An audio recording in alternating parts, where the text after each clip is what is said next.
This is the Kitchen Sink WP Podcast, episode 369. I program my own computer. We have a server crash, 404 error, page not found, links aren't working, system is crashing, system is crashing, system is crashing. Your old HTML website, barely alive. We have the technology. We have WordPress. A new website, better than it was before. Better, stronger, Faster.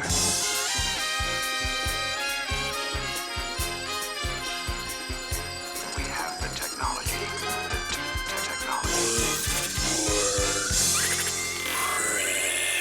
Why, hello everyone, this is Adam Silver, the host of the Kitchen Sink WP Podcast. Thanks for being here. Let's get started. All right, upcoming events. We have one event coming up this week. It's actually during the week. It is the Web Agency Summit. It is being put on by Atarium.io.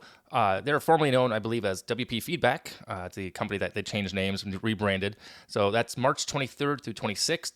There'll be a link in the show notes. It's atarim.io/summit. Should be pretty interesting if you run a web agency.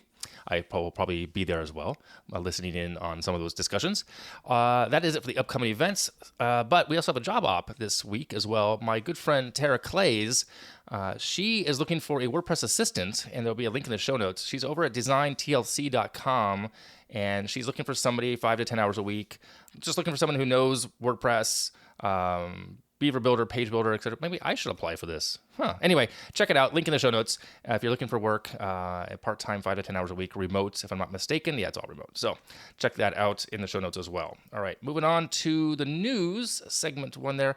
There's no news. It's pretty light week. 5.7 came out. Things are going pretty well there, but nothing new yet. I will say that 5.8 is due, I think, in July. I looked at the roadmap, but we're still months away from that. So that's it for that. Segment 2, meat potatoes. This week, I actually sat and spoke with Amber Hinds. She is an accessibility expert, runs a nice agency out of Texas, and she's really cool. We spoke for 30 minutes for the podcast, 30 minutes after the podcast, but here is the conversation I had with her about her running an agency and how she got there and all about accessibility. Take a listen, and I'll come back with the tip and tool of the week. All right, here you go. This week, I am joined by Amber Hinds. Amber is a founder and CEO at Equalize Digital and Road Warrior Creative, a website accessibility expert, a mama to 4 girls, and is finding joy in the not quite there, which we'll get into in a minute here. Welcome to the podcast, Amber. Thanks for having me. Of course. So what does that quite mean? Let's kind of dive into that real quick. Finding joy in the not quite there. Yeah, so that was sort of a long time ago when I started my personal blog. I was thinking about what am I doing and what is what are my goals for my life, right? And we all have this big vision of where we want to be eventually. And there's this journey that we're traveling on in order to get to that point. So that's my not quite there. Gotcha. So I'm not quite where I think I want to be someday, but the point is trying to be happy with the process of getting or achieving your personal and professional goals. Awesome. I like that. It's good. Okay. And I usually start the interview by telling the audience how I know the guest, and I wanted to get that out of the way first. I was curious about that when I read that online. So how I know you, in this case, you may not be aware of this, and we talked about it previously to recording, but I know you before you kind of knew me. I've seen you on a few different Zoom happy hours in the past. I think it was over either GoWP or it was probably that one. A couple times I've heard you speak, and once I heard you speak, and I saw that at one point you were based in Colorado, I looked you up. You were connected to the design meetup, and it turns out we have a mutual friend via Lori Evans. Oh, okay. Yeah. So Lori, I've known Lori. Actually, I know Lori's husband really well. He's one of my best friends for the past 20 years. Oh, wow. So I used to be in the video industry a long time ago, and I used to live in Longmont. So not too far from where you were. You were up in Fort Collins area. So yeah, I used to be. Yeah, we were up in Fort Collins, and right. We did a lot. Yeah, I did a little bit with the design meetup. Occasionally would attend, but I did a lot more with the WordPress meetup and Girl Develop It, if you've heard of that. Oh yeah, and of then course. I led WordCamp Denver for a couple of years. Yeah, so. And I spoke at Denver a couple. I think maybe that's also I saw your name on that list as well as one point. Okay, so.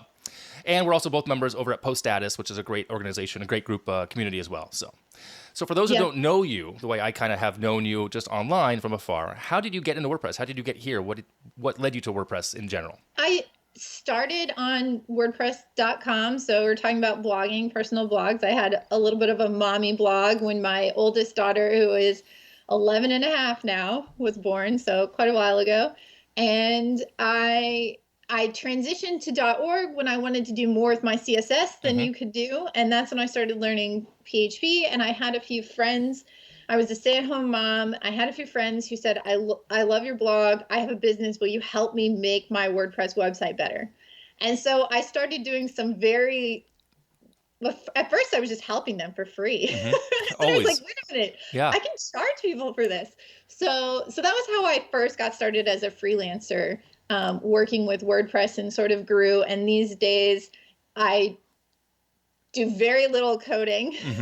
We have developers who are much better at that than I am, but I do occasionally jump in and help on a support ticket, or do a little bit of CSS when I'm overviewing a website, and I stick it in the customizer and I say, go turn this into Sass. Right. And put it in the theme file, that sort of thing. I'm curious, when you started off as freelancer and you said you could charge for it, were you just charging hourly? So the very first website that I built, I charged someone $300 for.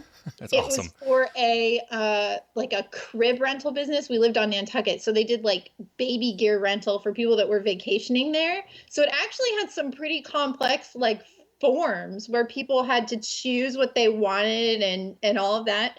And I charged $300. Wow. And then I remember trying to decide, like, what was I going to charge hourly? And I just kind of Googled, right? And I was like, I think I'm going to charge $50 an hour. But my first few websites, the first big streak of websites I got was right before my second daughter was born. I was like, I'm going to do a special where I try and get a bunch of websites and get them out really fast, like in a week. And with the idea of I could build up cash and then I could not work for a while. So it was my version of a maternity leave. And they were $800 one like website in a week. And I was using Genesis. Okay. And so it was basically like modified Genesis themes. But the biggest thing with that was like the clients had to have it was limited. It was like 4 or 5 pages, right? They had to have all of the content. Because it was like, I'm getting yours done in a week. and I did 6 of them. Wow. And it actually it was pretty good. Like that was the best I'd gotten from a revenue standpoint to have that. And there were maybe 2 that were delayed and they weren't finished in the week, but it was not my fault. Right. Yeah. Getting content from clients is always a struggle, even to this day. Yeah. You know, I mean, yeah, we're still waiting on, actually, we are no longer waiting on a client here because we decided, hey, look, we have a writer. She said, go ahead and do it. Just charge me for it. So we're doing that. But and there's actually people who do that WordPress website in a week. There's a whole business model under that as well. There is. I think, it was interesting for me. And as I was growing my company and bringing team members on and figuring out the trajectory, I was sort of like, that just seems too hectic for me. And I would rather work with a smaller number of clients over a longer period of time and really feel focused, as opposed to the frantic turnaround of trying to get something done in a week and get feedback and all of that. But it's a legit business model. And I think there are some small businesses where that makes sense. Absolutely. And it like fits in their budget. Yeah. So yeah, it's usually like the smaller sites, the less, functional needs and whatnot, so. So then how long did you do the freelancing before you switched over into becoming an agency, if you will? So in 2015 was when I first started working with just as a contractor, but I started hiring out my design work because that was in the very early days. I was doing logos, you do all kinds of things. You make business cards for people, like, and I started to realize I'm not really good at making logos. Like they were okay. It's good that you know that. Great. Yeah. Also, I think in the very beginning, I was probably using Photoshop to make logos. I was not. They weren't vector. Right. Really bad. Right. So I found a designer that I could just work with on like a contract basis as needed. And then towards the end of 2015, things were growing. And my husband at the time was working in K-12 food service. And he had worked in restaurants. K-12 was a huge improvement because he had normal business hours, but he still only got 2 weeks off over the summer. And we really had this vision that we wanted to travel around. I have this weird mom goal of I want to have a picture of my kids in front of every state capitol building, and I'm going to make a coffee table book Nice. that I can have out. That's like, here they are in front of every state capitol building.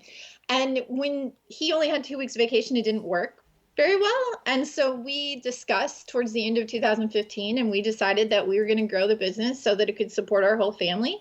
And so he gave his, so that was towards the end of 2015. In 2016, we rebranded as Road Warrior Creative from what my freelance business was called. Okay. And became legit because I was like a sole proprietorship. I wasn't even an LLC, like all that kind of stuff. So we became very legit at the very end of 2015. And then around May 2016 is when he gave his notice at his job.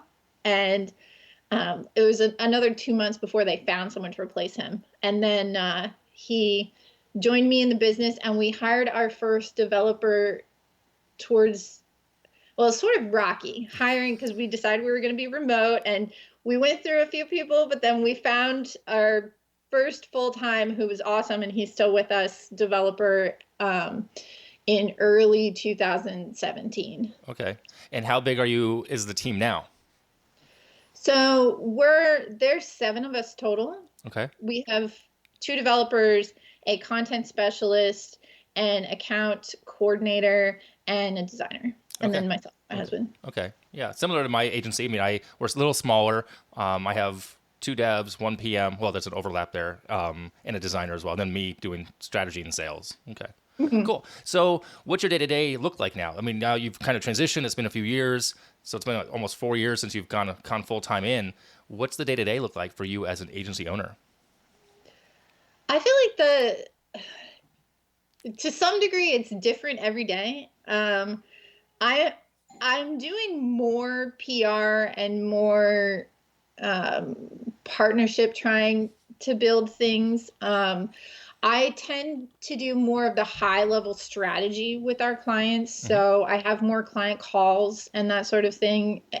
But that said, like just this morning, I was going through a website and I was making modifications myself, and then I sent it over to the client for review because it's kind of like the team members get it so far, and then I am quality control yeah. a lot of times. And then sometimes I assign things back, and sometimes I'm like, I'm just going to fix these things because I really want to send it, depending upon what it is. So I do still, like when you're a small team, you still sometimes wear a lot of hats. So I do more client work than, we're talking about like long-term vision, right? Mm-hmm. I don't want to do that as much. We also last year during the pandemic is when we created Equalize Digital brand, and we launched a plugin called Accessibility Checker. Mm-hmm. And our long-term vision is that Road Warrior and the marketing and the website work that we do there is going to go away. And we would really like to be specifically focused on the accessibility. So I've been, in the last few months, spending a lot of time trying to market that, which I enjoy. It's like a new challenge. Right. And I feel like it's more of a step towards just being the agency owner and less of the deliverer of things, if that makes sense. Right, it does. And that's a perfect segue, because actually one of the things I wanted to talk about, because it's become much more prevalent even in my life as I've gotten a little older, but accessibility. So I have a 2-part question here. First, if you would define accessibility, so for those who don't know, just in case, and then after that, I'll ask you the follow-up after you define it. So what is accessibility for those who may not know the way you would define it, especially in the web space? Accessibility is so in the web, making sure that your websites or your digital content is available and usable to all people of all abilities and on all devices. Mm-hmm. So a lot of us that are typically abled, we can see, we can hear, we don't have any motor challenges that limit our ability to use a mouse, let's say, or we can type normally on a keyboard. We oftentimes don't think about, and I certainly didn't for a long time as I was building websites, what would it be like if a blind person came to this website, or a person who doesn't have use of their arms and they are using eye tracking to move around the web. And so accessibility is really about making sure that everyone can use a website and they can get the information they need off of it and complete the tasks that are necessary on there. But I think another thing too on there that's nice to be aware of with the accessibility is that accessibility features really help everyone. So if you think about, we're all sort of aging into disability. So a lot of us, I heard someone say recently, like, and I noticed you're wearing glasses, I'm wearing glasses, right? We have assistive technology on our face right now, Right. right? But as people get older, their eyesight goes down, and color contrast matters a lot for anyone. So that's sort of what accessibility is. It's about making sure that the website can be used by everyone, whether they're interacting with it typically or whether they're using a screen reader or some other assistive technology. Right. Okay. Great definition. And you actually you already touched on why I'm interested in it, because as I've gotten older, my eyesight has changed a lot. I now wear progressives, which is a fancy word for bifocal, really, and I hate them. But the reality is, it happens, as you said. From day one we start aging. So contrast for me, color for me is a thing, blurriness, all that things. But my question for you then is, what made you go that direction from basic, let's say basic normal design? What made you see that as a transition for you guys, and then go to the plugin wise? Why now for the business, if you will, I suppose? Yep. In 2016, I was lucky enough through a friend to get a website project for a department at Colorado State University. Okay. And so any sort of government organization or that's receives federal dollars has to have accessible websites under Section 508. Right. I think that was an interesting time in 2016 because the university was newly trying to figure out what that meant for them as well, because historically they hadn't done that. So it was sort of nice that I didn't really know much about accessibility because they also didn't. So we were kind of figuring it out together. And since then, we've launched a number of websites for Colorado State University departments. But that was really what got me into it, which was I had a client that needed it. Gotcha. But I also had the opportunity, I've since had the opportunity to meet an individual who is blind and really talk personally with him about a lot of it. And of course, now we hire blind testers from Texas School for the Blind and Visually Impaired. So I've seen a lot of like firsthand things. Mm-hmm. And so with CSU and then also some of our other government projects that we've launched since then, it's always been a requirement. And last year, our shift in the business and what motivated it was a little bit twofold. One is that we've known for a while that we wanted to have a product because from a revenue standpoint, it's something that I think is more scalable. We weren't totally sure what that would be. And last year, when COVID caused some of a number of our recurring marketing clients don't exist anymore. Yeah, right. They were restaurants or bars right. Or even a doctor's office that like had to close because they couldn't do elective procedures anymore. Mm-hmm. So we had a slowdown in business and we were like, okay, this is the time to build our plugin. And originally we thought it was going to be something else. But long story short, one of the pain points we had always had and we saw our clients had is that we would launch a website that we knew was 100% WCAG compliant, but our clients were having a hard time maintaining the compliance because I would frequently hand them, like, here's your PDF checklist of everything you have to do when you write a new blog post. Mm-hmm. And how frequently would they look at that? Right. Or they wouldn't always remember, or, it wasn't obvious. Did I pick an H2 or an H3, right? Are they in the right order? So last year we were talking about it and I was like, this is what we need to do. Our product needs to be something that will put on the post or page edit screen a report that shows them what they're doing. And so really it was because our clients were having a problem with it and we were trying to figure out how can we make it easier for them to maintain their website in an accessible manner. And then really with that came the discussion of we really enjoy the accessibility work. We're a certified B Corporation and I feel like the accessibility work is a way that I can really like make a difference in the world. Mm-hmm. I've always just had this personal, like, I want to do that. And so I think that was a big motivator for the shift as well. and then it made more sense for us from a branding perspective to have, because we had a whole conversation. Do we just like start doing accessibility as Road Warrior Creative, or does it make more sense to have a whole new name and all, right?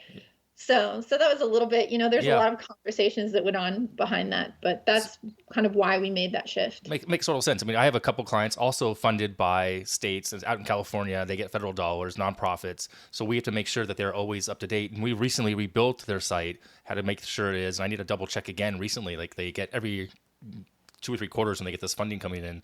It's on us, but we have a contract with them to manage that for them. But a plugin might be actually easier to manage. We'll have to talk about that.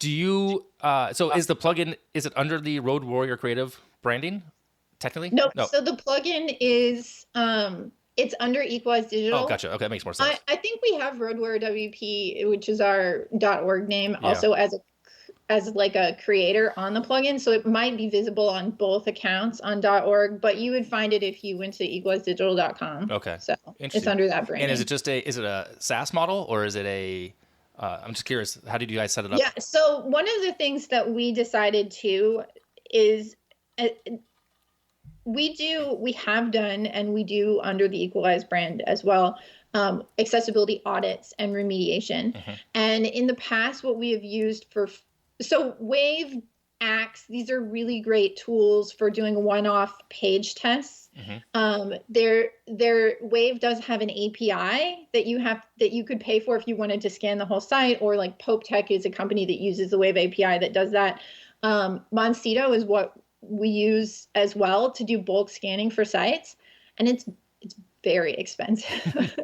And so part of what we were thinking about with that plugin is that we want to try and almost like we're calling it a little bit like democratizing accessibility, or we want to, like, I would love to see a world where every website can be accessed by everyone. Mm-hmm.